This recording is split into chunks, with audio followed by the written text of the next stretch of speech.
I'm down in one of the traditional hay meadows, and it's an absolute feast for the senses. There's colours everywhere, different textures and movement. It smells great. I can hear the birds singing and the bees buzzing. When you walk around you can feel the wind and the texture of the grass brushing against you. It's just a joy to be here, and a great place to spend some time. We have about 20 acres of hay meadows that have been restored as part of our stewardship scheme, all down here by the river. The livestock are excluded from mid-May until mid-July, and that gives the flowers a chance to grow and to set seed. And then we take a cut of hay at some point in the late summer, and then we put very little farmyard manure back on.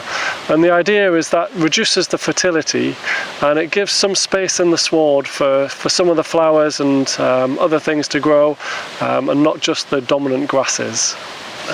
But that management regime isn't enough on its own. We need some species to help us, and one of the key ones is this yellow rattle. And it, along with eyebright, which we have here, are both hemiparasitic, which means that they they take some food from the roots of the grasses, and that creates a self-regulating system that ebbs and flows a bit. Some years the grasses have an upper hand, some years the eyebright and the hay rattle, but it just creates a dynamic that allows some space and a bit of time for some of the other species to establish and grow in between. And then that, over the years, and we've been doing this about 12 years now, increases the diversity. And that diversity then cascades up through the trophic levels.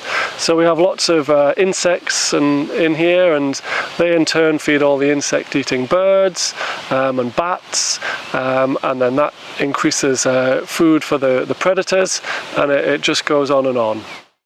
We do get a smaller yield from these fields. We don't get as much bulk when we make the hay, but we think what we lose in bulk we gain in variety, and there's all sorts of different compounds and micronutrients that we get from the diversity, and that we think helps the animals to stay a bit healthier. So we have to reduce the stocking rate. We have fewer animals, but the animals we do have are a bit more resilient and a little bit healthier. And any financial losses that we get from having fewer animals, they're compensated through the stewardship scheme.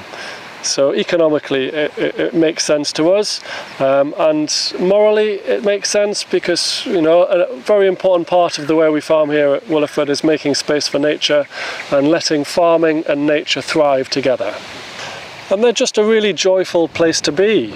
Now, we often see people just out enjoying them and having a picnic, and you know, we come down here as well if we've got a spare few hours and the weather's nice, and they allow us to bring people onto the farm. So last week we had a wildflower walk. A local ecologist came and led the walk and identified loads of species, and you know, everyone was really interested, and it was just really lovely to get people on the farm and to see them enjoying it and taking an interest, and it was just really nice.